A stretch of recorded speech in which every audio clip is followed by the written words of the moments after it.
Hi dears. എൻ്റെ കൊച്ചു എളുപ്പങ്ങളത്തിൽ പണികൾ തുടങ്ങിയില്ലെങ്കിൽ അവിടെ കിടക്കും. ഞാൻ ഉമ്മനെ തിരഞ്ഞിറങ്ങിയതാണ് കേട്ടോ. ഉമ്മനെ കാണാനില്ല. അന്ന് മടിയായതുകൊണ്ട് വീട്ടിനുള്ളിൽ ഇരിക്കാൻ തോന്നും. ഞാൻ ഉമ്മനെ തിരഞ്ഞ ഉമ്മതാ മീൻ നന്നാക്കണം. എവിടുന്ന് മീൻ വന്നപ്പോൾ അത്ത വാങ്ങിക്കൊണ്ട് വന്ന് പറഞ്ഞു.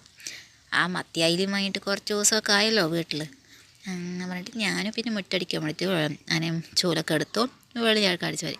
ഇങ്ങോട്ട് അടിക്കുമ്പോഴേക്കും അങ്ങോട്ട് പോകും. ഒന്നാമത്തെ നല്ല തൊണ്ടവേന, ക്ലൈമറ്റൊന്നും ശരിയില്ല, നല്ല തണുപ്പാണ് കൊണ്ടാണ് വെളിയിറങ്ങാൻ മടിയായത്. തൊണ്ടവേന ആയതുകൊണ്ട് സംസാരിക്കാനും ബുദ്ധിമുട്ടാണ് കേട്ടോ. പിന്നെ ഈ ചെറിയ ചെറിയ മുട്ടയായതുകൊണ്ട് വേഗം അടിച്ച് വാരി എടുക്കും. അങ്ങനെ വേഗം ഞാൻ അടിച്ച് വാരി എടുത്ത ശേഷം ഞാൻ അടുത്ത പണി തുടങ്ങണം.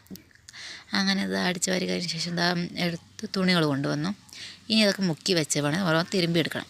അങ്ങനെ ഇതൊക്കെ തിരുമ്പി കഴിഞ്ഞ ശേഷം പാത്രം വെളിയിലെടുത്തിട്ടു. ഇനി ഓരോന്ന് പാത്രമൊക്കെ കഴിക്കഴിഞ്ഞ് വട്ടയിലാക്കുക. അപ്പോഴേക്കും ഇനി അടുത്ത് പോയി അവിടെ കുളിപ്പിച്ച് വിടുക, അങ്ങനെ വഴി പറഞ്ഞേക്കണം. അപ്പോഴേക്കും ചെറിയ മുതലാളി എണിച്ച് വന്നിരിക്കുന്നു. എന്താ ദേഷ്യം. അങ്ങനെ ഉമ്മാൻ്റെ കൈ കൊടുത്തു. ഞാൻ ചോറിനായിരുന്നു. അങ്ങനെ അവളെ കുളിപ്പിച്ചൊക്കെ വിട്ട് അവൾ ചന്തക്കാരിയായി അങ്ങനെ ഓടിപ്പോകാൻ നിൽക്കുകയാണ്.